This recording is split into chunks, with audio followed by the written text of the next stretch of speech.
বাবার ইচ্ছা মেয়েকে লেখাপড়া করিয়ে আমার মতো দেশ সেবার কাজে নিযুক্ত করব। দাদার ইচ্ছে বোনকে ভালো করে পড়াশোনা করিয়ে ভালো ঘরে ভালো ছেলেদিকে বিয়ে দেবো। কিন্তু কে বা জানতো বিধাতা কোন দিকে নিয়ে যাবে। তিনি ছোটোবেলা থেকেই খুব স্পষ্টবাদী ছিলেন। এক কথায় বলা যায় তিনি সোজা কথা কোনো রকম রাগ ঢাক না করেই পরিষ্কার করে বলে দিতেন। সেই ধারাটা যেন জীবনের শেষ বেলাতে এসেও তিনি ধরে রেখেছেন। এত বড় ঘরে জন্ম নিয়ে যার কোনো অভিনয় সম্পর্কে ধারণা নেই, কিভাবে পা রাখলেন সিনেমা জগতে? কীভাবেই বা এত জনপ্রিয় হয়ে শিখরে পৌঁছালেন এই জনপ্রিয় অভিনেত্রী? আসুন, আমি মিলন, আর আজ বলবো 70-80 দশকের বাংলা এবং হিন্দি চলচ্চিত্রে সবচাইতে জনপ্রিয় অভিনেত্রী মৌসুমী চ্যাটার্জির সোজা কথা। ভিডিওটি শেষ পর্যন্ত দেখার অনুরোধ রইল। মৌসুমী চ্যাটার্জি 26শে এপ্রিল 1948 সালে কলকাতায় জন্মগ্রহণ করেন। ওনার বাবা প্রান্তোষ চট্টোপাধ্যায় একজন সেনাবাহিনীর কর্মকর্তা ছিলেন।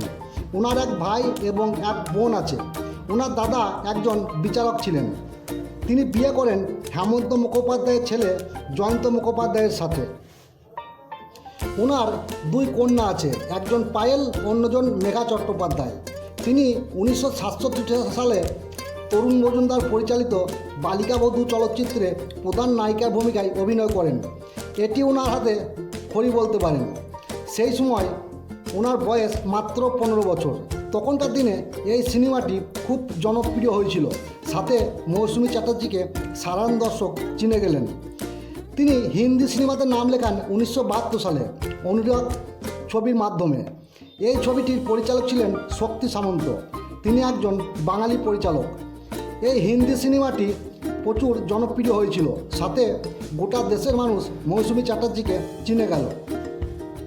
এই সিনেমাটিতে তিনি একজন অন্ধ নারীর অভিনয় করেছিলেন যে প্রেমে পড়ে। এই সিনেমাটিতে দারুণ অভিনয় করার জন্য ফিল্মফেয়ারে সেরা অভিনেত্রী পুরস্কার পান।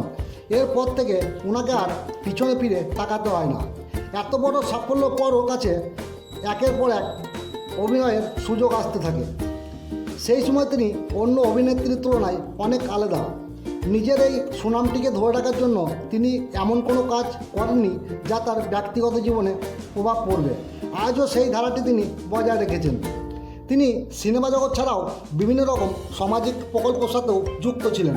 যেমন কোনো প্রান্তিক গরিব মানুষের কন্যা যদি বিয়ে না হয়, ওনাকে আর্থিক অনুদান দিয়ে সাহায্য করা, গরিব অসহায় মানুষের চিকিৎসা করা।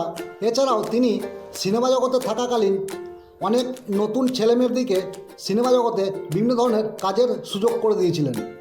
ধন্যবাদ। আজকের ভিডিওটি এই পর্যন্ত। যদি ভালো লাগে অবশ্যই একটি লাইক দেবেন।